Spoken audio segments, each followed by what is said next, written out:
trial of Jodi Arias. The trial of Jodi Arias. That case captivating millions. Jodi Arias. What's going on? A friend of ours is dead in his bedroom.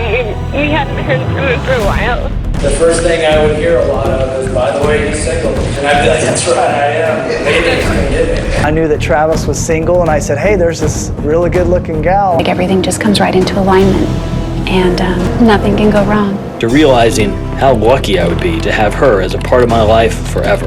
Travis wanted to marry a virginal, pure Mormon girl. By having sex with him, Jodi eliminated herself as ever being marriage potential for Travis. Has he been threatened by anyone recently? Yes, he has. He has an ex-girlfriend that's been bothering him. To get inside the mind of Jodi Arias is a muddy, scary place I don't want to go. Jodi would stab Travis a total of 27 times. She would also cut his throat and shoot him in the face. Did you kill Travis Alexander? Absolutely not. No, I had no part in it. Did you kill Travis Alexander? I absolutely did not kill Travis Alexander. That I know that I'm innocent, and even though this is a very serious thing to be charged with, there's no reason for me to be sad. Did you kill Travis Alexander? Yes, I did. It's all the same thing, it's just different versions. Gonna keep my life straight. You should have at least done your makeup, Jodi, gosh. And in the meantime, smile, say cheese.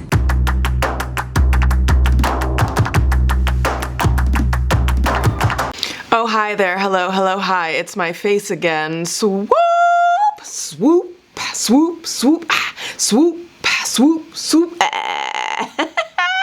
Hi, hello, good to see you again. How are you? I hope you had a wonderful holiday. I took a bit of an unexpected break and I missed you guys, but it's good to see you back. If you are seeing me for the first time, hello. I make docs and short films on unsolved cases, true crime, and social media influencers who abuse their power and manipulate audiences because, as I always say, it's not drama, it's dangerous. We also take it deeper into the root psychology, and sometimes, y'all, just listen, sometimes we gotta take it to Petty University. Yes, Petty University, full effect, okay? Merch is available, link below. But sometimes we take it to Petty University because, bitch, we stay ready for Petty, okay?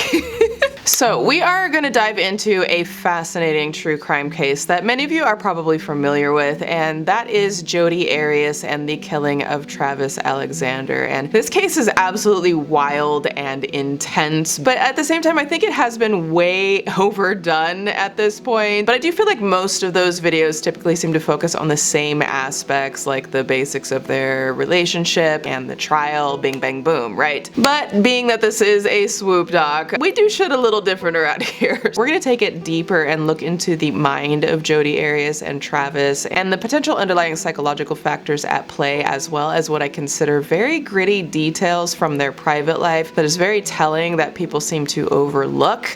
It's a party. Now, as with all swoop docs, I will break this down into 3 parts: the detailed timeline of events inside the mind of Jodi Arias, and the bitch did it. I'm sorry, I'm still working on a good title for that part. It'll come to me. Or not, because you know the bitch did it. Okay, moving on.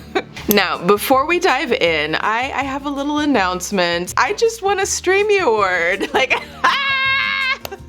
dude, so the wonderful, the talented, the amazing Miss Bailey Sarian herself surprised me by giving me the Creator Honor Streamy Award last week.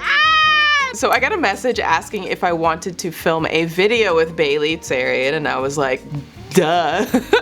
So I went to the space where she films Dark History, and I get there and Bailey greets me with like a full camera crew, and I'm like, I don't know what's going on, but give it to me, bitch. I am here, let's do this. And then Bailey sets me up on this random scavenger hunt, and this happens. I'll show you guys.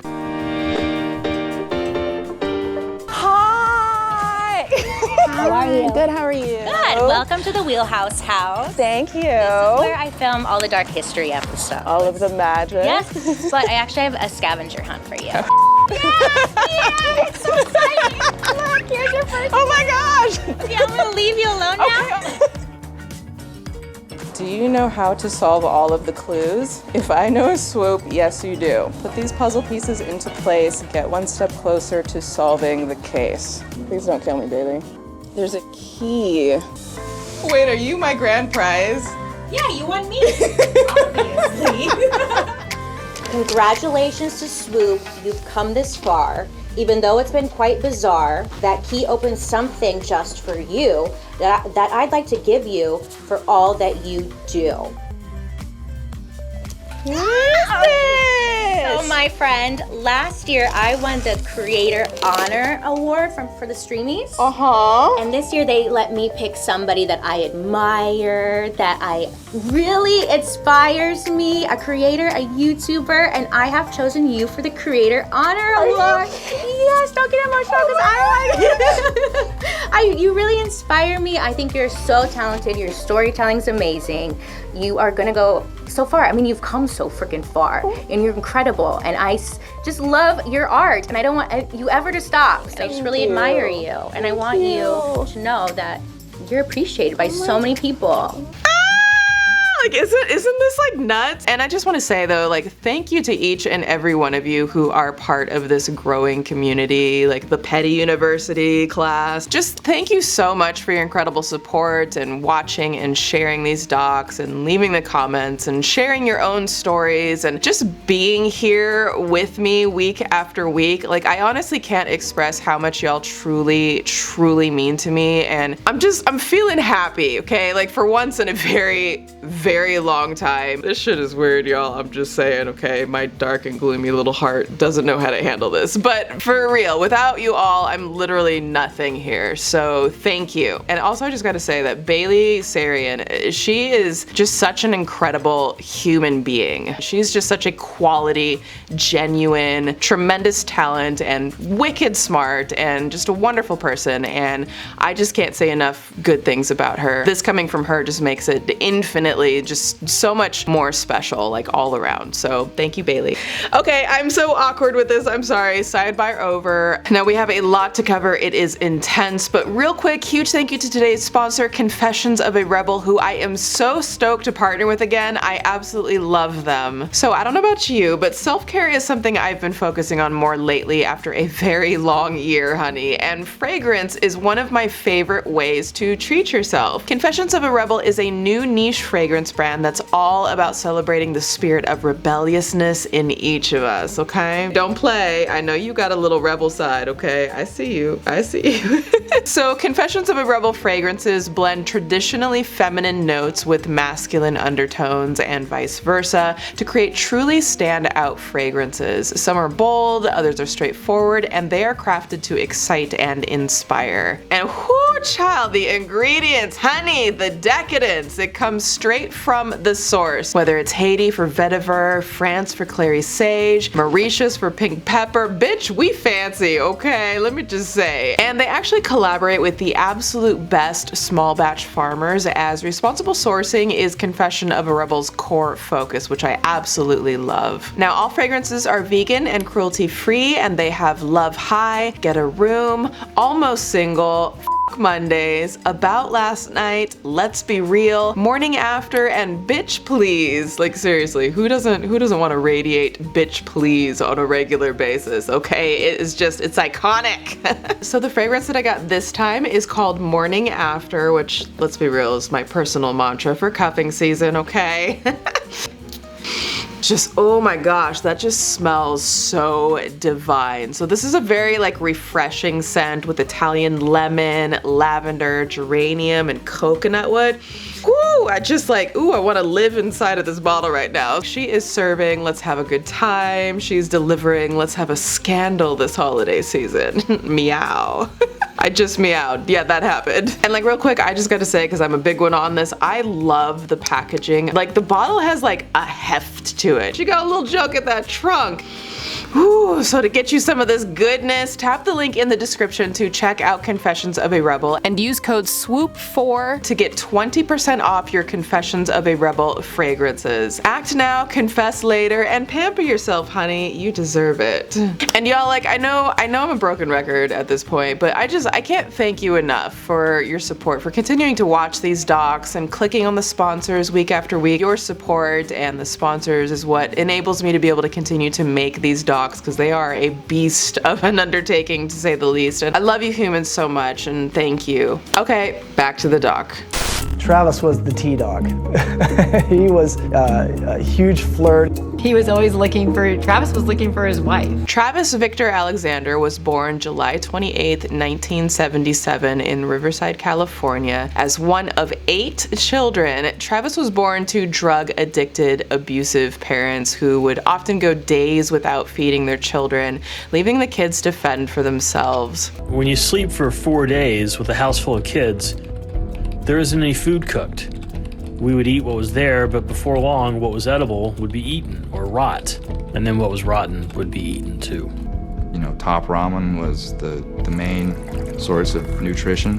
When his mother was doing drugs, she would sleep for days at a time, and he was scared to wake her up. Eventually, Travis ran away from home when he was about 10 years old to live with his grandmother. Now, this is where things really changed. So their grandmother was Mormon and a member of the Church of Latter-day Saints, and she introduced Travis and the family to the Mormon faith, and Travis really took to it, like becoming a practicing member, going on mission trips. Now, in his 20s, Travis was looking for a way to make a good living, and he started working for a multi-level marketing company called Prepaid Legal, which is now known as Legal Shield, and quickly climbed up the ranks selling this legal insurance and became a top executive and a motivational speaker. And in a short time, like, Travis was thriving at Legal Shield and even bought a 5-bedroom house in Mesa, Arizona, along with a new BMW that he was super proud of.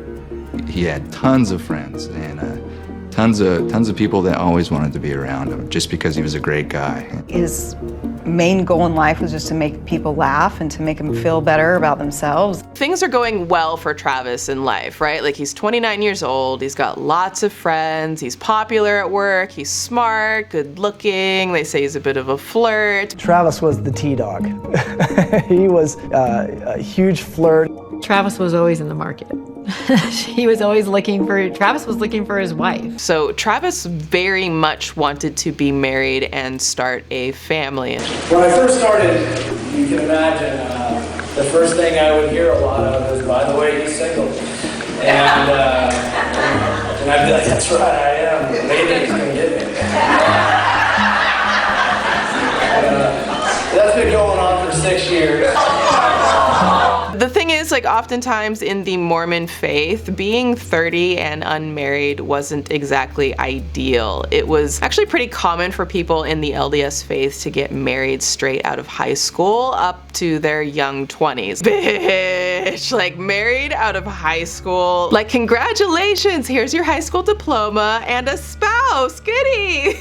I'm not dumping on the faith at all, but, like, I would be an absolute disaster if I had to marry that young. And I did a little research on this just to make sure I'm not talking out of my ass. Like, here's a short little write-up by an LDS Mormon man about getting married. So why do we get married so quickly? Well, to start out with, marriage is the only viable option ever presented to LDS kids for what to do when they grow up. And sex before marriage is deeply discouraged. Like, it's difficult to express how bad this is in LDS culture, but sexual sin is looked at as the second worst sin behind murder.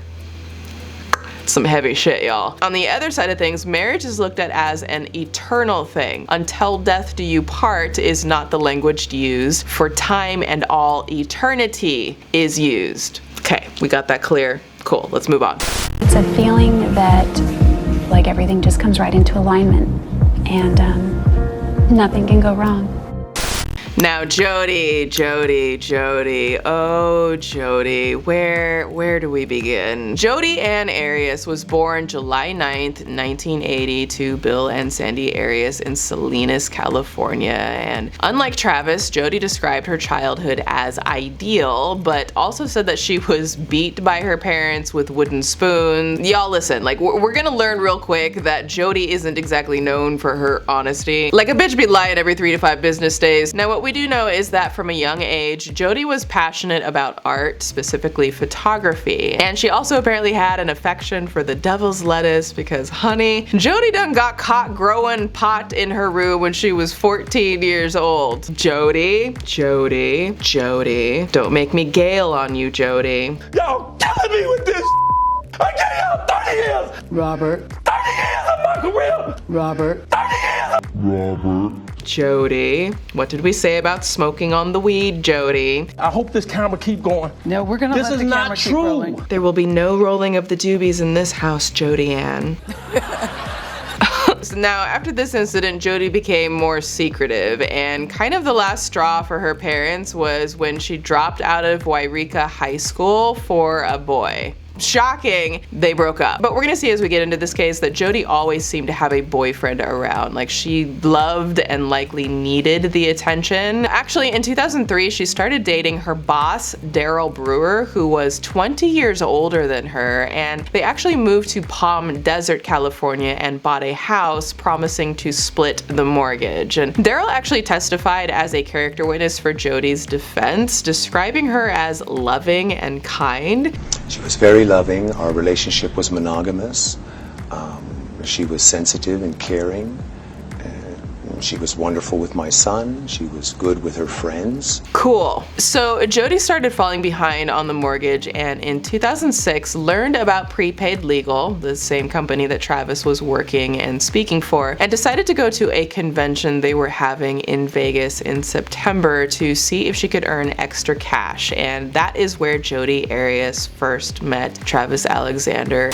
I knew that Travis was single, and I said, hey, there's this really good looking gal on my team. You ought to meet her. She's beautiful. She's friendly, has long blonde hair, cute figure. She was very sweet.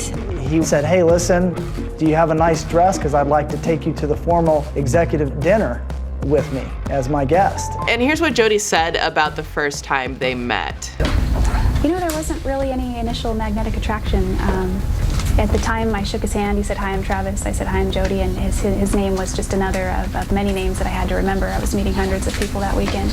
And we began to walk throughout the casino. And he made it a point to keep walking next to me and keep me engaged in conversation. And we just, you know, by the time we made it around to the big gold line in the front of the lobby, we had discovered a couple of common interests and that sort of thing. So Jodi and Travis started dating long distance, and during this time, Travis suggests that she read the Book of Mormon, because remember, as I said, Travis is hunting for a wife at this point. Church of Jesus Christ of Latter-day Saints in these singles congregations that they've got set up across the world.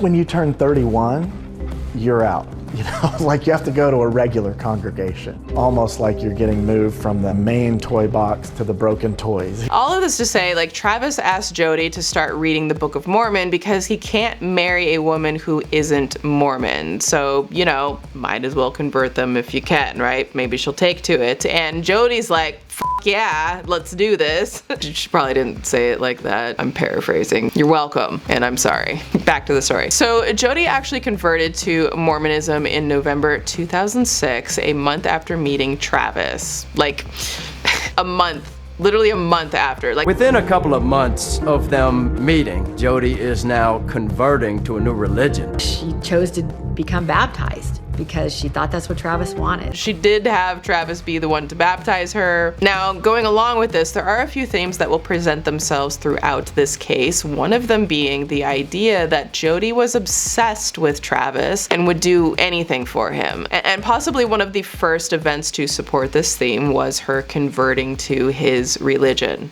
Again, they've only known each other a month, long distance. Another theme was their hot and steamy relationship, which was strictly forbidden by the church. It's a very serious sin, and one that you could lose your good standing in church for. You could even become excommunicated for it. And you know, interestingly enough, when it comes to all of this, pun intended, it was actually Travis who convinced Jodi that oral, can I say the word oral on here? I don't even, that mouth and booty bonking, you know, like a backdoor moment, was not against the Mormon faith, which come on, y'all. Like, y'all can't even have coffee, bitch. Like, who are we really fooling here? Had you had occasion to, whether it's through the missionaries, through Mr. Alexander, through church visits, through your own readings, had you ever learned about what we're calling the vow of chastity? Well, it was explained to me by Travis. My understanding was that it meant that sex was off limits and everything else was more or less okay. Listen. But I think we need to have a quick Petty University moment on this, okay? Petty University, classes in session. Professor Petty has arrived and I am annoyed. Have any of y'all ever been with someone who tried to convince you, like, hey baby, so sex, very bad, but like the mouth doesn't count, it's totally fine. Let me make a cake deposit, I'm just icing the cinnamon buns, it ain't no thing. Bitch! Ha! Woo, child, some pastor somewhere just had an aneurysm and an exorcism, okay?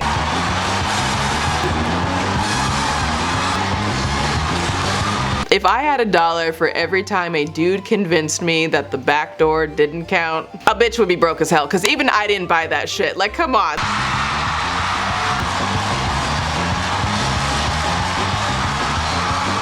I know better, you know better, okay? What are you even saying to me right now? Like, you can just exit through the gift shop with that shit, okay? Class dismissed. So, in December 2006, Travis told Jodi that they were not in an exclusive relationship and encouraged her to see other men, which she did. She went out with a guy named Abe, another person who worked at Prepaid Legal that her and Travis both knew. We went to a lunch and then we actually had a dinner date. And this was probably at this point now from September. When we finally went out was end of December of 2006. So Jodi went on one date with Abe and then drafted a breakup email to him, but sent it to Travis instead by accident. I'm sorry, Jodi, bring it in, Jodi, come here real quick. It's okay, there you go. Bitch, you got talent, okay? Points scored for creativity. If ever there was a way to try and manipulate your ex into jealousy, accidentally sending him your damn breakup email with another dude might get the job done. No, but for real, like, this actually worked. Travis was extremely jealous of the date, even though he told Jodi to date others, and Travis would later go on to say that Abe was soulless during a phone session that Jodi had illegally recorded. Winner, shithead dinner. Okay, I know you don't like Abe. Yeah, well, he's soulless. He's like the top of the list. But all that to say, Jodi's games worked, and she and Travis began an exclusive long-distance relationship in February of 2007, and they would go on trips together, and they would often meet at Travis's friends, Chris and Sky Hughes' house. She was really excited about the relationship. She loved how funny he was, how much fun they would have together. Travis loved to take adventures and do different things. But over time, Chris and Sky started seeing red flags, and it was clear that Jodi and Travis were engaging in the forbidden horizontal love dance, formerly known as which obviously was a huge problem for Travis and his Mormon faith. She was open to learning about Mormonism, and this was also a way for her to be more a part of Travis's life. Now, the friends' concern only got worse, and eventually they started fearing for Travis's safety as the relation seemed toxic and volatile. She just had to sit right by him. She didn't appreciate when he was talking to another female. She didn't like the fact that if there was anyone that didn't know that they were together, she wanted to make that clear. I've never experienced being around somebody that's that clingy to another person and just wouldn't leave them alone. And remember, like, this is only after a couple of months of dating. Yikes. She went on his email and forwarded every email message to or from a woman to herself. So after seeing a bunch of alarming shit that Jodi was doing, they decided to confront Travis about Jodi. And I said, she's scary. There's something wrong with her. We started to tell him how we think she's not only not good for him, but she's dangerous. He didn't want to believe them at the time. He said, gosh, guys, she's so good. Like, you don't know she's so good. And I said, Travis, I'm afraid we're going to find you chopped up in her freezer. And they said that after making the comment about the freezer, they felt a chill. Like, they just knew Jodi was on the other side of the door listening. And I mouthed to them and pointed to the door and I said, she's out there. And Travis was like, no way. And Scott was like, and Travis rips the door open and she's there. Honey, that mess is creepy as hell. But like also like y'all in the same house talking mad shit about her. Like who wouldn't be on the other side of that door? I'd be on the other side of the door too. Like I'm nosy as hell. My brown ass face would be pressed to a damn glass. Like you know in the cartoons they got like the glass, you know, they're just like, hello, you saying something? Let's talk about, I looked this woman in the eye, I said, bitch. But you said bitch though. You said bitch. Yeah. So Jodi obviously seemed extremely invested in this relationship, and Travis did too, like at first. I went from intrigued by her, to interested in her, to caring about her deeply, to realizing how lucky I would be to have her as a part of my life forever. The court records show that they actually exchanged 82,000 emails, which is fucking insane. Like it's just nuts. Their entire relationship from when they met in September 2006 to his death in June 2008 was around 620, 630 days. So with 82,000 emails, that would average to about 130 emails per day. If any of y'all have the time to email someone 82,000 times, like y'all doing something wrong, okay? Please just find a hobby. I don't care what it is, but just get off the email, okay? All right, sorry, I had to get that off my chest. Class dismissed. Anyways, they wind up breaking up after their 5-month relationship. And Travis starts dating other Mormon women still looking to marry, but also keeps boinking Jodi. And Jodi was honestly unraveling more every time Travis dated someone else. I came to the understanding that he was cheating on me. Do you know who he was cheating with? Jodi Arias. Okay, consider yourself warned, because this is when a bunch of shit goes down. So I don't know, like do a little warm up, maybe some, you know, some side bends, stretch, just like limber up, bitch, okay? It's going to get wild. As I mentioned, Jodi and Travis broke up, and wouldn't you know, Jodi moves back home and the two go their separate ways to live happily ever after. No, not even close. Instead, Jodi does the most clingy, cringy thing possible. Jodi moves from California to Mesa, Arizona, 4 miles away from Travis's house. Ah, bloody hell, Jodi. Like what in the Pete Davidson spread evenly on whole wheat toast with a side of apple butter? Who breaks up with someone and then packs a bag and moves across state lines to live next door? Stop it, Jodi. Jodi Ann, stop. But for whatever reason, despite how creepy that is, Travis continues to sleep with Jodi even though they're not dating. Now, during that time, again, Travis is currently 29 years old, and he starts dating Lisa Andrews, who is only 18 years old when he meets her at an LDS church function. She's 18, he's 29. Cool. Now, we're gonna get into the Madonna horror complex thing a little later, but in this scenario, Lisa is the Madonna in Travis's eyes. Early in their relationship, Travis tells Lisa that he wants to marry her. And remember, Travis is turning 30 and he wants to follow the LDS tradition of marrying a virgin so he can appease his religious beliefs. Now, Lisa actually testified at the trial that Travis was actually trying to be with her, though she claims that they never slept together. You never had relations with him. In other words, intercourse, right? Correct. And Lisa even testified that she was surprised to find out that Travis wasn't a virgin. After Travis's death, were you shocked to learn that he was not a virgin? Yes. In the police investigation where Lisa was interviewed by Detective Flores, she told him about the time where Travis was at Lisa's house when they were dating and there was a knock at the door. Travis answers and no one is there, and the next morning he finds that his tires were slashed. And the very next night, after getting them fixed, the same thing, like a knock, he goes out. This time he checks his car and sure enough, tires are slashed again. Like, here's the police report. And the very next day, Lisa gets an anonymous email, and when I say anonymous, I mean Jodi. Like, we're all pretty sure Jodi sent it. Here's part of it. You are a shameful whore, Classy. Your heavenly father must be deeply ashamed of the you've committed with that insidious man. If you let him stay in your bed one more time or even sleep under the same roof as him, you will be giving the appearance of evil. Okay, that's enough. I'm not reading any more of that. Jodi's a real party pooper. So Lisa's tires were also allegedly slashed several months later, just before she and Travis broke up. I know. Who could have seen that coming? You know, I'm sorry, y'all. Petty University, classes back in session.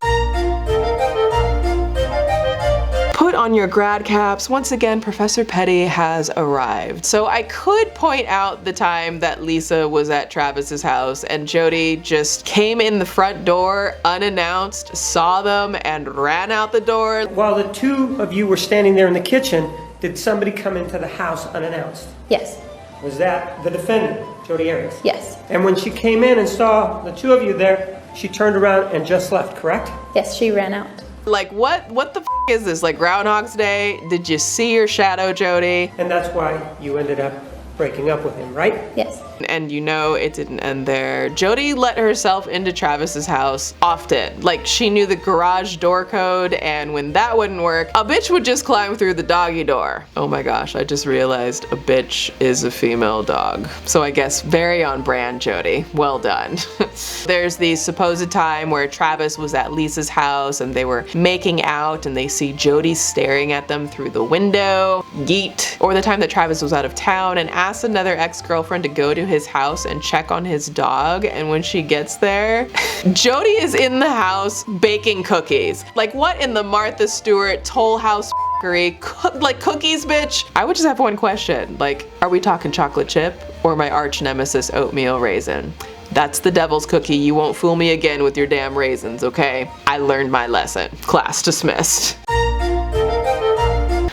I'm sorry, y'all. I know this shit isn't funny at all, but like sometimes it's too much, and petty is my coping mechanism. But at the same time, like unfortunately, there are some other aspects that we should also consider here, like the fact that Travis was continuing to sleep with Jodi the whole time. But in reality, did you know that at the same time he was dating you, he was sleeping with Miss Arias? I had my suspicions, but I didn't know. Travis would even take Jodi on trips while he was dating Lisa and was lying to Lisa, telling her that she and him were in an exclusive relationship and he wants to marry her. Did he explain it to you in a way that you felt that it was an innocent trip? Yes. Okay. And so because he didn't tell you that Jodi was going on the trip, you trusted that she wasn't going? Correct. And like at one point, Lisa even broke up with Travis because his roommate told her he was cheating on her with Jodi. Let's talk about the first time that you broke up. What was the reason for that? I came to the understanding that he was cheating on me. Do you know who he was cheating with? Yes. Who's that? Jodi Arias. And how did you learn that? But then she got back together with him because Travis lied about cheating with Jodi and he said that it wasn't true. When you got back together with him, did you believe that he had stopped cheating? Actually, I got back together with him because I understood that he had not cheated and I had gotten faulty information. But in reality, did you know that at the same time he was dating you, he was sleeping with Miss Arias? I did not know that. Like on July 25th, 2007, Travis allegedly returns home from a date with Lisa and finds Jodi hiding in his bedroom closet. Now, he does get mad at her for invading his privacy, but then still sleeps with her, and people could interpret this and have as Travis enabling her behavior, and I think it's important that we identify and learn from that. By stalking, Jodi was exerting a certain power and control onto Travis that he didn't ask for, but she was rewarded by Travis with the very thing that she wanted most, hooking up with and getting more personal time with Travis, time that he was willing to lie to his current girlfriend about. I would hear from him almost every day through a phone call, a text, or see him. He asked me to go to Cancun with him. So now let's get into where it all gets really, really bad. After breaking up with Lisa, Travis sets his sights on another Mormon girl he feels is marriage material named Mimi Hall, and they go out on a few dates, but Mimi's just not that into him. But after the third date, you know, I let him know that I just wanted to be friends. But regardless, Travis kept in touch, and when he won a trip to Cancun with prepaid legal, he asked Mimi to go with him. I would hear from him almost every day through a phone call, a text, or see him. He was very interested in becoming good friends. He asked me to go to Cancun with him. He won a trip. Like, he was pretty determined to make Mimi his girlfriend and potential wife. And while I've seen a lot of research claiming Jodi didn't know about Mimi, like, Jodi literally says this in the interrogation room when she was first arrested. What did you think about her? I didn't know a lot about her. She seems like a really nice girl. He showed me her picture on Facebook, you know. He said that he's not sure why, but he's pretty sure that she could be it. And I was happy for him. Like, little known fact, even when he was planning the Cancun trip with Mimi, Travis had plans to come to California to visit Jodi beforehand. Yeah. Then you'll see me and we'll go Oregon Coast and Crater Lake, Shakespeare. And then I guess you'll go up to what? See your friends in Washington or something? I'm not going to do all that. So as far You're the top of the list. in more ways than one. No, just kidding. Travis wanted to marry a virginal, pure Mormon girl. By having sex with him, Jodi eliminated herself as ever being marriage potential for Travis.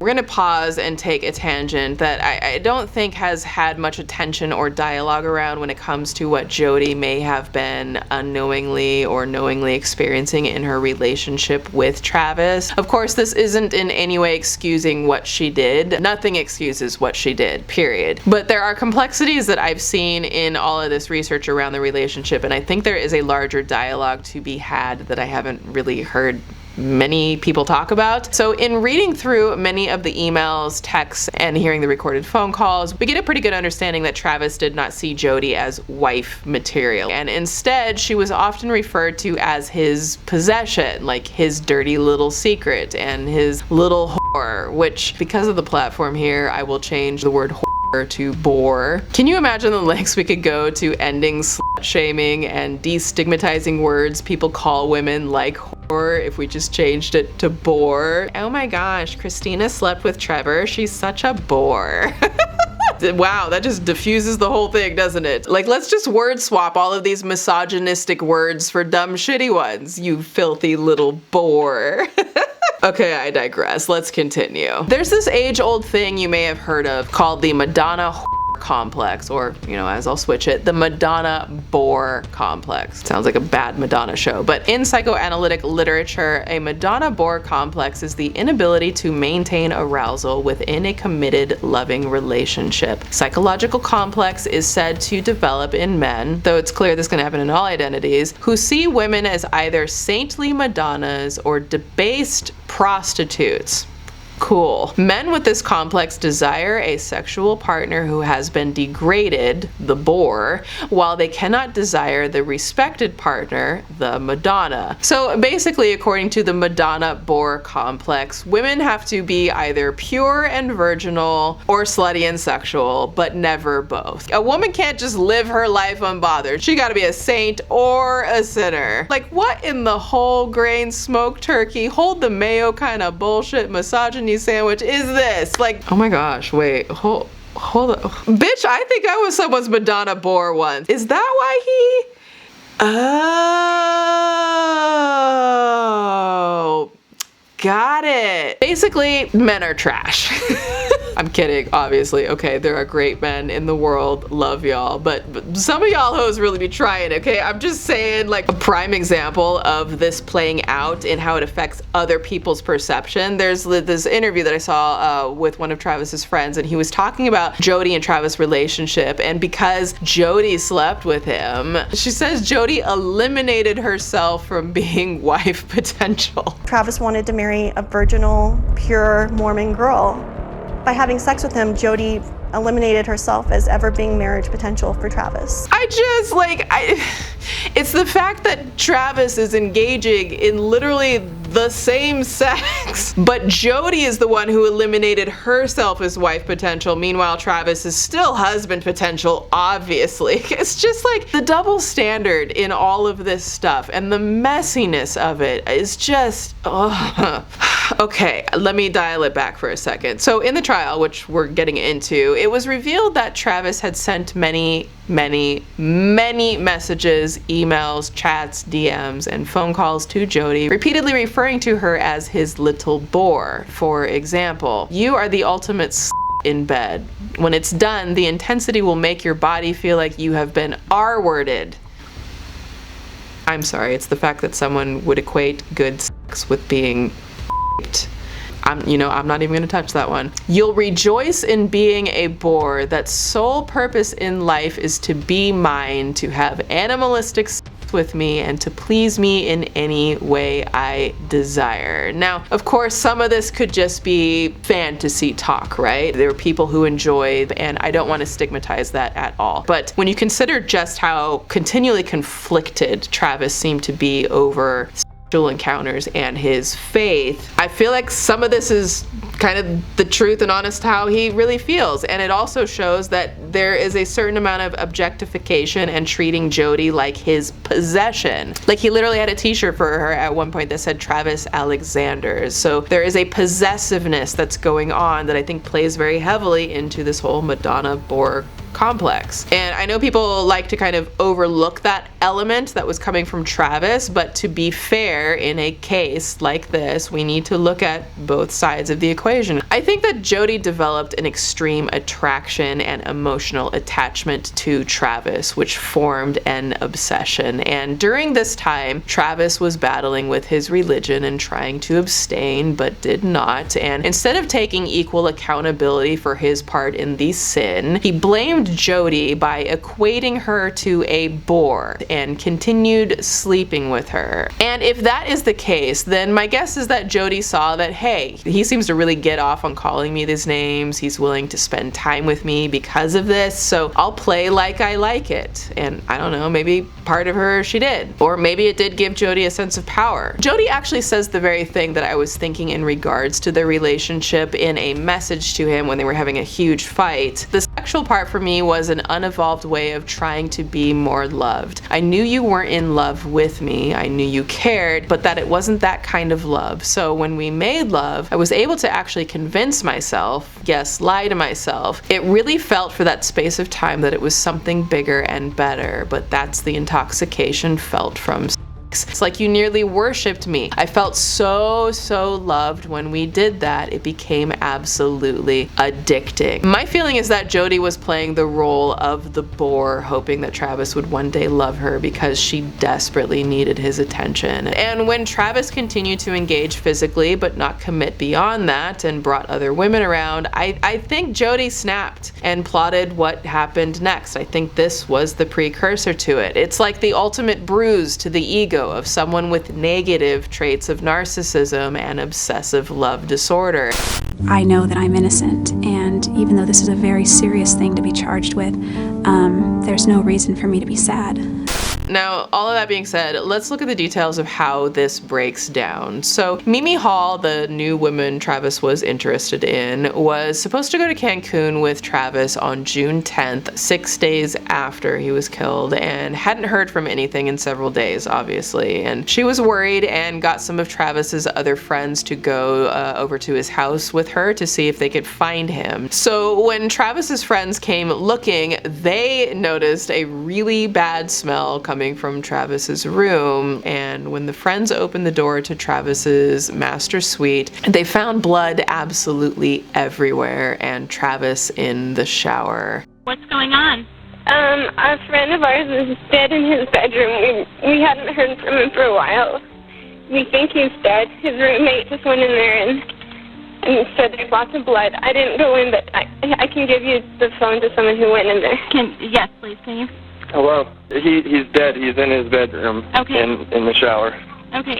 How did this happen? Do you have any idea? No, we have no idea. Everyone's been wondering about him for a few days. Travis was stabbed 27 to 29 times. Some of the wounds were in the same place, so they couldn't get like an accurate count, but he was also shot in the head with a .25 caliber bullet, and perhaps the worst of all, his throat was literally ear to ear, nearly removing his head. Now, the investigators believe this all happened in a matter of 62 seconds. Horrendous. Like, in 62 seconds, his life was taken in the worst way. Here's where things get bizarre. So, while investigators were examining the scene, they found bed sheets and a camera in the washing machine. Like, very, very suspicious, right? Suspicious.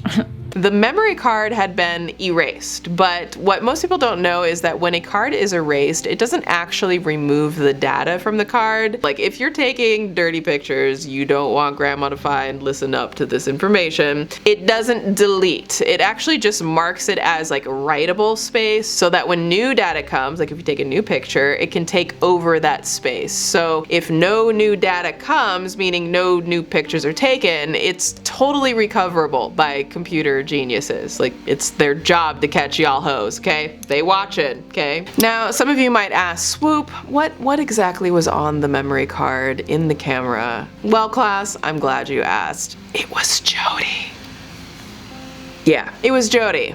Like, all of her. Like, Jodi buck naked on Travis's bed, confirmed with a timestamp of June 4th around 1:44 p.m. So, gotcha, bitch.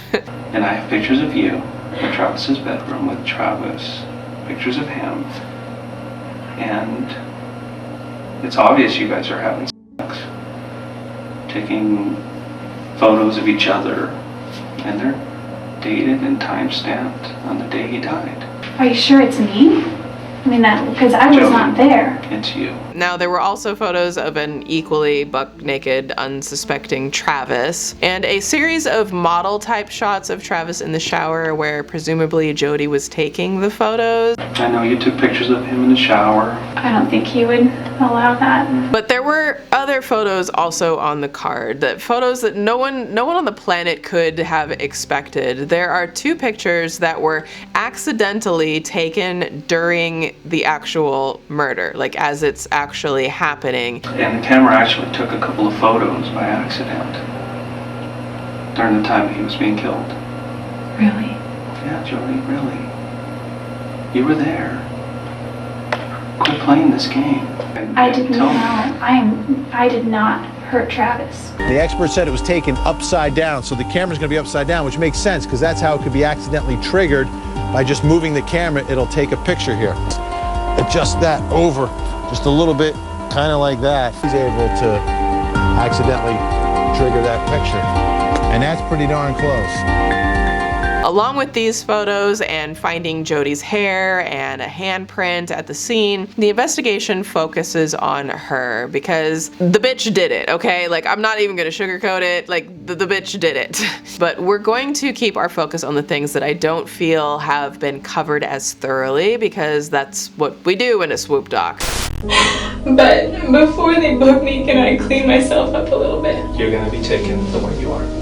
It's no secret Jodi Arias hasn't exactly been forthcoming with the truth. So Jodi lied to the police, like a lot, like pathological. I mean, she lied so much that she literally had to say in court that she couldn't keep her lies straight. Another version of the events that occurred on June 4th of 2008, correct? Yes. And they're not true. Neither of them. Well, it's all the same thing. It's just different versions. Couldn't keep my lies straight. During the police interrogation, she told two completely different stories. So the first story was she wasn't there at all. Like, wasn't in the state, wasn't in the room, don't know who did it. But again, police had her hair, fingerprints, photos, so they weren't tripping. Then she said that she was there, but like two ninjas came in and threatened her, and then they killed Travis, but like she was able to escape. Points for creativity, I guess. But when Jodi showed up at court, she had a brand new explanation. So in her new explanation, she said she did it. She killed Travis, but it was self-defense. Duh. Because as she explained, when she was taking photos of Travis in the shower, she accidentally dropped his camera, and Travis was allegedly so furious about a little dropped camera that he attacked her and tried to kill her. Duh. And, you know, unfortunately, she blacked out and doesn't remember most of it. Duh. Okay, Jodi, you got 3 stories now. If you lie a shit brick, you probably built the house. You know what I mean? That also did not make any sense, swoop. Okay, anyways. So basically, let me try to summarize her words. I didn't kill him, I wasn't there. Okay, I was there, but I didn't kill him. It was these 2 karate chop ninjas. I escaped. Whew, lucky me, right? Okay, fine, I killed him. But it was because he attacked me. I don't remember anything. It's so sad I just blacked out. Like Jodi. Robert. Jodi Ann. Robert. What did we say about lying, Jodi Ann? We're gonna let the camera keep rolling. And you know, we gotta take a moment for the ridiculous buffoonery that is Jodi Arias in the police interrogation room that definitely added to the media circus here. Like, first of all, okay, your girl was up in here literally posing in the interrogation room, like pretending to be asleep. In the next moment, Jodi will hear Detective Flores approaching the room. She will then abruptly place her head on the table to make it appear as if she's sleeping.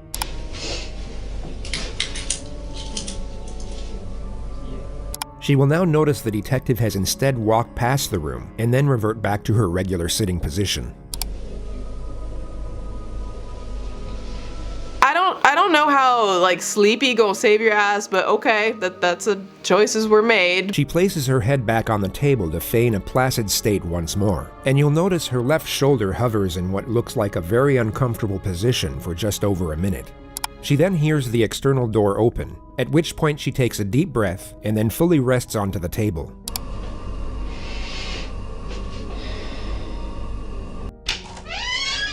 But nothing could prepare the internet for what Jodi did next. Should have at least done your makeup, Jodi, gosh. We got the chair yoga, sun salutations, we got the hair flips, the headstands, the fake laughs, the songs. I didn't hear you breathe. I think it's pretty clear that she probably knew there was a camera in the interrogation room and was trying to play up the insanity in case she decided she wanted to plead that later on, right? But she also does really dumb shit, like asking the detective like what kind of gun he has and pointing at how she just bought a gun. What kind of gun is that? Just curious. It's a Glock. I just bought a gun. Did you? Mm-hmm. You probably found it by now. Probably. It is the way the detective answers in all the petty that he could muster for me. Like, this bitch said, I just bought a gun. And without hesitation, he's like, oh, did you? They probably found it by now. You probably found it by now. Detective Petty is my hero, let me tell you. And you know, his pettiness doesn't stop there. Like, at one point, Jodi is going off on one of her lengthy verbal diarrhea tangents about the butterfly effect, and Detective Petty's response is priceless. Maybe this is something that's wrong with me psychologically, is I think of the butterfly effect. And it's like, you could say that the guy pumping gas down at the gas station could have potentially, because you see all these movies, these funky movies where it's like this affected this, which affected this, which affected this, if he had never done this. I know if you had never met him, he'd probably still be alive. That's true. Yeah, that's because you killed him. No. Like he said, if you never met Travis, he'd probably still be alive. And she's like, yeah, I know, butterfly effect. And without skipping a damn beat, little drummer boy says, because you killed him. That's because you killed him. No. I'm sorry, it's not funny, but it's just, she is so absurd and I just want to punch her in the balls. That's because you killed him. No. So towards the end, when Detective Petty said he was going to book her, Jodi asks if there will be media and if she can get cleaned up to, like, I don't know, take a glam mugshot. This is a really trivial question and it's gonna reveal how shallow I am. But before they book me, can I clean myself up a little bit? You're gonna be taken the way you are. He's just like, nah, nah, bitch, you done. Now, perhaps like the creepiest thing of all of this was the fact that Jodi smiles in her mugshot like this. And she was actually asked about why she smiled, and here's what she had to say. I just want to address that because I think that people don't really understand. And there are a few reasons I did that. And one is one of my first thoughts when I was actually being booked. I was a little like, wow, I see this stuff on TV all the time. This is so interesting. And I thought to myself, you know, what would Travis do if he were in this situation? This is why I'm here. He would be smiling. He would be like, hey, you know, he would just flash this grin. And then also part of the fact that I knew it would be all over the internet, so why not? Why not? And then there was also the fact that I know that I'm innocent. There's no reason for me to be sad. In the meantime, smile, say cheese. Classy. I would be shaking in my boots right now if I had to answer to God for such a heinous crime. But I'm very grateful that this is one thing that I will never have to answer to. So we have to go back to May 26, 2008. This is when Travis and Jodi have made plans to see each other before and after the Cancun trip, and they get into this huge fight, and I mean huge fight. 2 days later, after this huge fight, a .25 caliber gun was reported stolen from Jodi's grandparents' house where Jodi lived. Wait, wasn't Travis shot with a .25 caliber? Yikes. Yeah. So on June 2nd, Jodi starts out on a nearly 3,000-mile road trip that prosecutors say was to murder Travis with premeditation. And this is because she set up a whole fake alibi to try and say that she wasn't anywhere near Travis or Mesa. So her alibi trip looks like this. She was supposedly going to Monterey, then Pasadena, then over to Utah to see her new boyfriend and go to some PPL business meetings. But what really happened was this. She went from Pasadena over to Travis's in Mesa, Arizona, slept with and murdered him, then made her way to Utah to see her new boyfriend for the second alibi. She said, "It's time for crimes, honey." And we have to follow the phone records and receipts to figure out where she was because, again, Jodi be lying every 3 to 5 business days. Actually, it's wrong. That's more like every 3 to 5 minutes, okay? They charge $2.99 per minute on this call, bitch. It is time to hang up. But I digress. So she starts from her grandparents' home in Yreka, California and goes about 100 miles to Redding to rent a car, because rule number 1 in a murderous plot, don't use your own car. Duh. Now, the budget rental car place offers her a red car, but she refuses and asks for a different color because red is too noticeable. It's also important to note that she shows up to the rental place with her signature bottle blonde hair, but shortly after she's dyed it brown. Like, why the sudden change? We will get to that. Now, from phone records, we know that she's also talked to Travis a bunch on this day, like early in the morning before she left. June 2nd, between 1 a.m. and 4:05 a.m., 7 calls between Jodi Arias and Travis Alexander. The longest call was 41 minutes.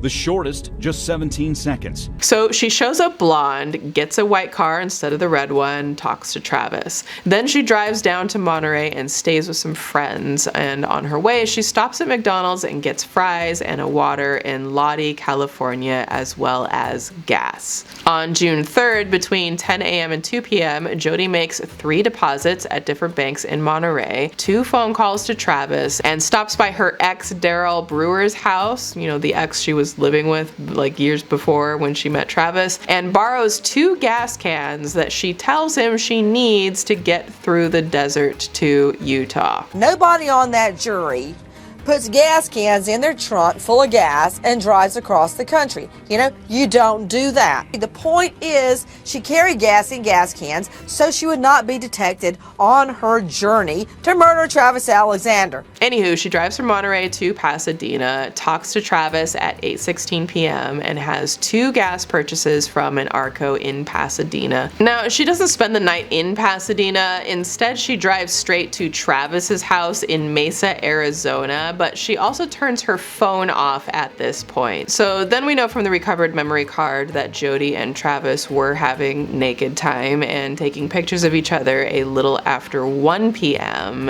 At 1 p.m., Arias says they woke up, had sex, and took photos of each other. Now, we also know that in these pictures, Jodi is now a brunette. So sometime in the 2 days between renting the car and arriving at Travis's house, she dyed her hair brown. And it's like, is this just another part of her alibi to not have anyone recognize her in Arizona? Maybe. But I also wonder, like, since Mimi is Travis's new, love interest and Mimi is brunette, like, what if Jodi dyed her hair to look like Mimi? Like, what if Jodi wasn't 100% decided if she was going to end Travis yet? And maybe in like a desperate last-ditch effort, she wanted to look like the new wifey material Mimi and try to manipulate him to take her to Cancun. I mean, like, Jodi looks a lot like Mimi when they're both brunette, so I just wonder if she was playing some psychological game there. I don't know, Anyway, at 5:22 p.m. the series of 19 shower modeling photos of Travis are taken, and at 5:30 p.m. the last photo of Travis is taken. So what does Jodi do next? Well, she continues building her alibi. She starts driving up to Utah, turns her phone on when she's back on track with her original route, and between 10:30 p.m. and midnight, she calls her boyfriend Ryan Burns, and more interestingly, calls Travis's phone 3 times. One of the first things that you do is you try to divert attention away from you so that the police won't think that you had anything to do with this killing, right? Yes. I know Leslie called you, so I already talked to her, so you can call her back if you want, but it's not necessary. My phone died, so I wasn't getting back to anybody. And what else? Oh, and I drove 100 miles in the wrong direction, over 100 miles, thank you very much. But Heather and I are going to see Othello on July 1st, and we would love for you to accompany us. But let me know, and I will talk to you soon. Bye.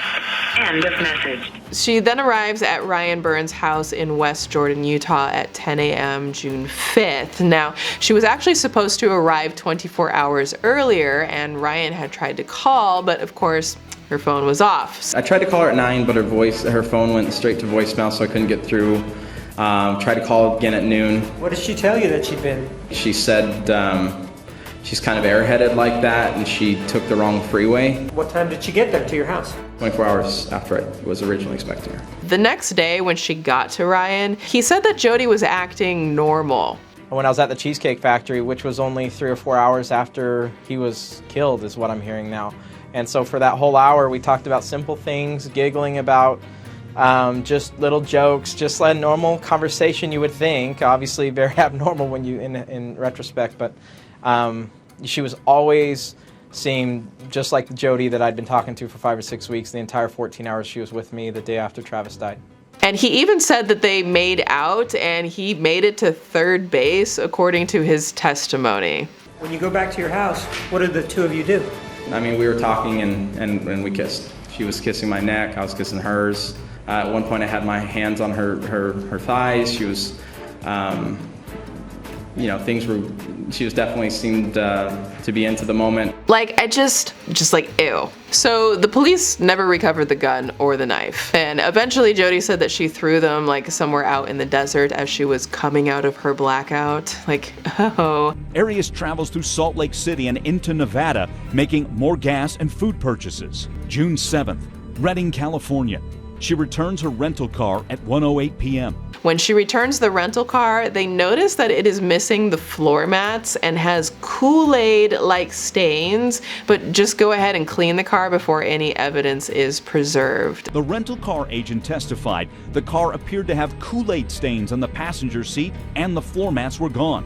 So next we get to the night of June 9th, when Mimi Hall and friends discover Travis and call 911. Has he been threatened by anyone recently? Yes, he has. He has an ex-girlfriend that's been bothering him and following him and slashing tires and things like that. So Detective Steve Flores, who I now affectionately call Detective Petty, is assigned to the case, and he's already heard Jodi Arias' name several times, and also Jodi actually called Detective Flores herself on June 9th, the day that Travis was discovered. The balls on this one, okay? Couple of steel low hangers on her. Now, she doesn't speak to Detective Flores until the next morning, where she gives a 35-minute interview without a lawyer.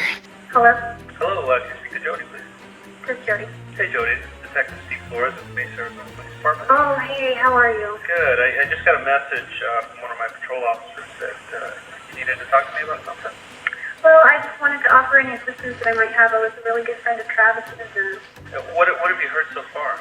I've heard that he passed away, and that it was, I don't know. I've heard all kinds of rumors. I heard there was a lot of blood. On June 17th, Jodi voluntarily goes to the local police department in California and gives fingerprints and a DNA swab. And while they were waiting for the lab results, they recovered the photos from the crime scene camera, like ding, ding, ding. So now they knew for sure that Jodi had lied to them about not seeing Travis, because she's right there in all of her glory on the camera. And on June 26th, the lab results came back, and guess what? It matched her hair and blood and handprint from the crime scene to Jodi. Like, boom, DNA, gotcha, bitch, you are the father. You are the father! And of course, in true Jodi fashion, what was she doing June 26th when the results came in? She was attending the memorial service for Travis. I kid you not. You stay classy, San Diego. And hitting on a guy on the plane ride home. Go fuck yourself, San Diego. I'm not kidding. After shooting and repeatedly stabbing her ex-boyfriend Travis Alexander, then attending his memorial service and pretending she knew nothing about the killing, she hit on another guy on the way home. On the plane ride home, Miss Arias exchanged phone numbers with another male. So a grand jury indicts Miss Arias on a first-degree murder charge on July 9th, which also happens to be Jodi's 29th birthday. So I don't know, make a wish, bitch. They finally arrested her on July 15th, extradited her to Arizona on September 5th, where she remained until her trial that finally begins in December 2012, 4 years later. Did you kill Travis Alexander?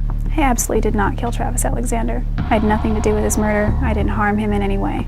Okay, so there's one remaining question here. What drove Jodi to do this now? So we'll need to look at that big fight her and Travis had. You know, the one 2 days before the .25 caliber was stolen from Jodi's grandparents. Now, in the transcripts of the G-chat portion of this fight that they had, which I've read the whole thing, there are more than 16 pages of some shocking things. So Travis, throughout this fight, was calling Jodi a worthless, a sociopath, not worth the air she breathes, worse than Hitler, and like a three-hole wonder. And he continues calling her a cheap, calling her a corrupted carcass. She's a rotten lunatic. She lives a life identical to Satan. She's a three-hole wonder. She ought to get tips for giving BJs. She's got a slut's job. You're taking up people's air, but it goes on for 16 pages. This is a really tough exchange to read because, well,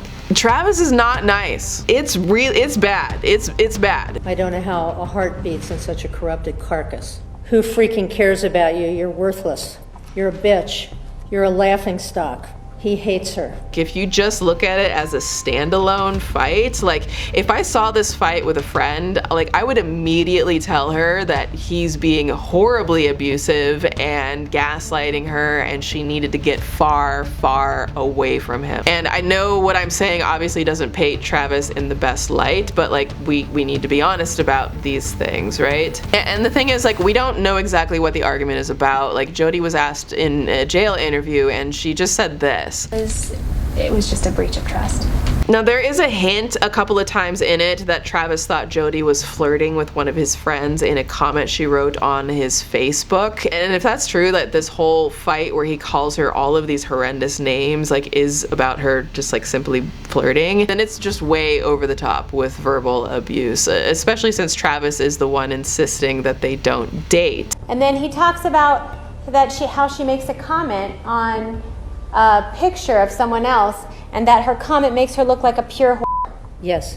And again, throughout like the 16 pages, you see like there's a lot of like kind of push and pull with Travis where he's like, I'm addicted to you, you know that I'm addicted, so you keep doing things to me and I keep taking you back, or I keep coming back to you, I can't stop. And then when I see just the number of times that he calls her a whore and that her actions make her look like a whore and like the whore There's so much focus on that. Again, it just ties very heavily into what I think is like the guilt and the shame of the premarital relationship that they were having, and it not aligning with the Mormon faith. I think when you take that and you kind of put all of these things together, it creates this really tumultuous, volatile situation where I feel oftentimes Travis was blaming Jodi for the things that he was doing, that he was in full control of, but it was just easier to blame her. And then of course, yes, she's also a terrible person. And I feel like this is really the underlying nuance of their relationship that a lot of people don't talk about, that they don't focus on, because they just want to say, well, Jodi is just this horrible person. But there's a lot of complicated stuff going on, kind of gaslighting on both sides. They're not true. Neither of them. Well, it's all the same thing, it's just different versions. Couldn't keep my life straight. Okay, so on to the trial. Now, we mentioned before that Jodi didn't ask for a lawyer when she was interrogated by Detective Flores. Well, she did not have lawyers present when she did press interviews, and whoo, child, did Jodi love her some press interviews. Jodi did a jailhouse interview with the Arizona Republic on September 12th, where she proclaimed her innocence and told her first major lie. Did you kill Travis Alexander? Absolutely not. No, I had no part in it. I would be shaking in my boots right now if I had to answer to God for such a heinous crime. But I'm very grateful that this is one thing that I will never have to answer to. I've done many things that are shameful, but this is not one of them. And you know, let's not forget about the interview from September 24th with Inside Edition, which would in fact be entered into evidence for the trial, where she now publicly changed her story to the ninjas did it story that she was telling police. Did you kill Travis Alexander? I absolutely did not kill Travis Alexander. I had nothing to do with his murder. I didn't harm him in any way. I witnessed Travis being attacked by two other individuals. They came into his home and attacked us both. And you know, how could we forget the no lawyers interview on June 23rd, 2009? That I know that I'm innocent, and even though this is a very serious thing to be charged with, there's no reason for me to be sad. Now, it's probably no surprise to y'all, so I'll just skip ahead. Jodi went through trial and was found guilty. Like, super guilty, because, oh, I don't know, the bitch did it. Did you kill Travis Alexander on June 4th, 2008? Yes, I did. On the stand, she finally admitted to killing Travis, albeit with a self-defense excuse, but all we need to know is the bitch did it. Like, now what's almost hilarious to me, if it wasn't just so ridiculous, is that again, without lawyers, Jodi gave an interview literally 8 fucking minutes after she was found guilty of first-degree murder. 8 minutes. Just a couple of minutes ago, you heard the verdict from the jury. What are your thoughts? I think I just went blank. Just, I don't know. I just feel overwhelmed. Like, what in the gluten-free, sugar-free 7th circle of hell on toast is happening? Like, who does a media interview 8 minutes after finding out you're either going to spend the rest of your life in prison or you're going to get the death penalty? Like, Jodi does. Like, was it unexpected, do you think, this verdict? It was unexpected for me, yes, because there was no premeditation on my part. I can see how things look that way, but the whole time I was fairly confident I wouldn't get premeditation because there was no premeditation. So with that, it was on to sentencing to determine if Jodi would get the death penalty, and on May 24th, the sentencing phase was a hung jury, like 8-4 for the death penalty. It is ordered declaring a mistrial as to the penalty phase. Will be ordered setting a retrial on the penalty phase for July 18th in this division. And again on March 5th, hung jury. So because 2 juries couldn't decide, the judge took over and decided that Jodi would get life in prison without parole. The court has considered the nature and circumstances of the offense. As the jury found, the crime was especially cruel. It is ordered the defendant shall be incarcerated in the Department of Corrections for the rest of her natural life with no possibility of parole. She can just rot there for all I care. I feel like I'm not supposed to say that, but also that's just how I feel. Like, she can rot. I think I just went blank. I don't know. I just feel overwhelmed. So I feel like we need to have a moment with this whole obsession thing. Like, Jodi be up to some shit that was beyond stalkerish. Like bad Jodi, very, very bad lumps of coal in your stocking. We're talking about real obsession here. I know people use that word all of the time, but like, it's a real thing. Like, here, let me put my glasses on so you know that it's real, okay?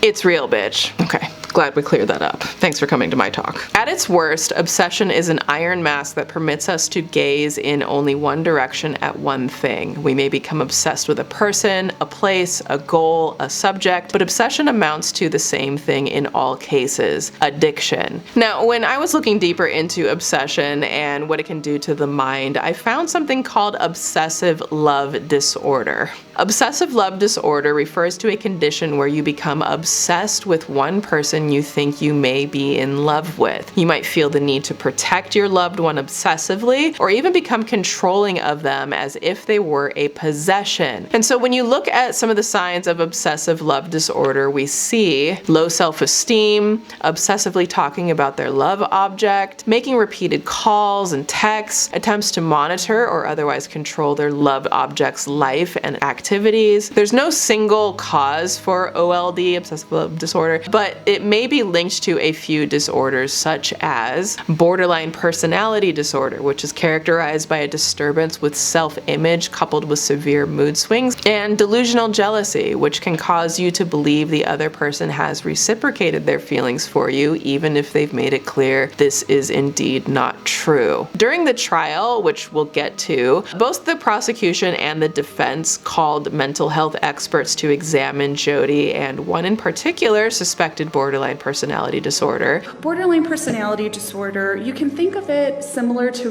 what we see in teenagers often. This sense of immaturity, unstable interpersonal relationships, unstable emotions, and an unstable sense of identity. In times when they feel like they've been wronged in some sort of way, or when someone has done something to hurt them. The way that it's described in the literature is they have these violent outbursts. And what they tend to do, what this profile suggests, is that these individuals tend to externalize blame.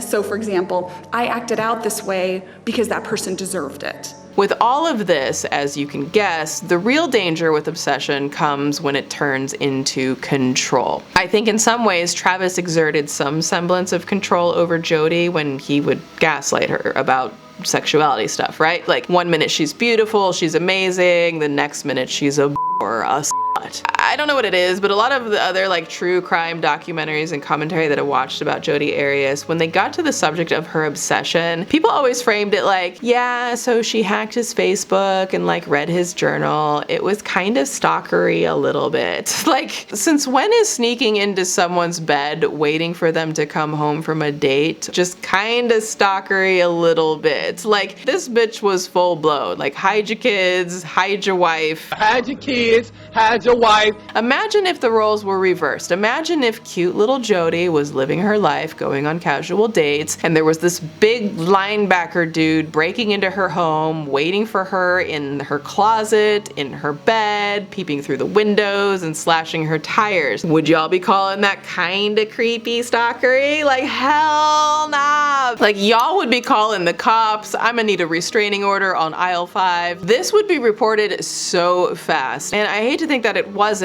most likely because she's a woman and people can have unfair bias to just how dangerous an obsessive woman can be, just like a man. There's like this stigma that like men can't be abused, you know what I mean? And so therefore they're a little more afraid to report it because people aren't going to take them seriously. Now, here are a few signs to watch out for in case you feel like someone in your life might be obsessing over you, or let's be honest with ourselves, if you might be developing obsessive feelings over someone else. He bombs you with messages after one meeting. He has no sense of personal boundaries. He is clingy, insecure, and refuses to leave your side. He compliments you but is extremely critical of you at the same time. He spies on you every chance that he gets. He becomes angry or violent if you reject him. He threatens to hurt himself if you leave. He breaks into your house and waits for you. Now, if you're seeing this type of behavior with someone, the most important thing you can do is try to limit your contact with them and calmly de-escalate them. Now, sometimes cutting them off cold turkey isn't the best approach. Like, you have to kind of feel it out, but you could try responding less and less each day to the texts, maybe answer one less call, go a couple of days without responding on social media, and continue to lessen it until there's no reciprocal contact from you at all. And hopefully that's all it takes. And I cannot stress enough, please, when you are safe to do so, please talk to someone you trust. If you feel alone in this, you're definitely not. There are people available to help you. Please consider, when you're safe, contacting a crisis helpline or domestic abuse support center. Like, you can do this discreetly if you feel like you're being monitored, or please consider talking to a police officer about your options. You know what you shouldn't do?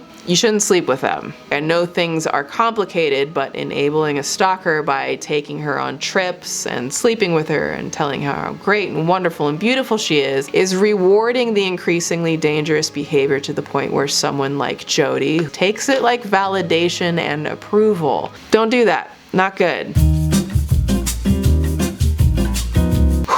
Child, okay, I think we need a kitten palate cleanser after all of that. Everyone say hi to Pork Chop. Cannot believe I have been fostering these babies for 7 months, 8 months now. How you doing? Oh, you got that angry face. Oh, look at you. Okay, he wants to go run and play. I just gotta give you a huge thank you once again for making my first ever clothing line, the Petty University apparel. This right here. For making this launch like such an amazing experience. I've been seeing tons of your photos wearing your Petty University apparel and the outfits, and like I've been sharing y'all on my Instagram and Twitter. Please keep tagging me. I love seeing them and I love sharing you guys. Oh, and I have also finally restocked some of the colors that sold out like in the first day. So I'll have the Petty University shop linked below. It's never too late to get a little petty in your life. Pork, you wanna get back in this? Come here, my love. Oh, hi, Adamo. It's Adamo's button camera. A couple of Twitter shout outs from my Astroworld doc, which if you haven't seen my Travis Scott Astroworld doc, I highly recommend it and will link it. The platform actually demonetized it like 3 days after posting and instantaneously halted sending it out to people, which just destroyed the viewership, which is so frustrating. So if you all haven't seen it, please do give it a watch. And the first Twitter shout out goes to Baby Dragon, who said, "This is the video I've been waiting for. I'm so happy someone has spoken about the difference between moshing and inciting a riot at a festival. This is such an important video for people to watch. I encourage anyone who is unclear to go and watch it." Thank you so much. And shout out to King Kendra Lynn, who said, "Love all your docs, Swoop, but this one right here, you said everything that needed to be said, and anyone still making excuses for what happened at Astroworld needs to watch this." And thank you so much for the kindness, and I love you right back. If you want to be featured in my next Twitter shout out, just be sure to retweet this doc right here. Be sure to check out Confessions of a Rebel with the link in the description and use code SWOOP4 to get 20% off and treat yourself, honey. Again, I'm so thankful to have sponsors, and thank you for checking them out week after week. Like, your support of the docs and the sponsors is the reason I'm even able to make these massive docs in the first place. So just thank you. I am forever grateful for all of you. Everything, I have faith in the end, everything will be made known, everything will come out. And in the meantime, smile, say cheese. Now, I want to, again, take a moment and send my deepest condolences to Travis Alexander's friends and family for what they've had to go through. Like, I hope that Travis's family have time to grieve, and I hope in time that they find some sort of peace through all the pain, and that Travis's memories are a blessing. And again, I can't stress enough the importance of understanding the nuances of obsession so that you can better protect yourselves from being victimized in any capacity. If you're with someone and something feels off about the level of attention they're giving you, or you don't feel safe around them, or your friends are telling you something is off, please listen and talk to someone. Please know that if you feel trapped or cornered or uncomfortable with how someone is treating you, you have options. Not always, but sometimes a toxic relationship can escalate to dangerous levels quickly, and I want you all to be safe. So please don't feel embarrassed or like no one will understand, because there are people willing and waiting to listen and help. And with that, be good to each other, take a breath, y'all got this, class dismissed. Swoop!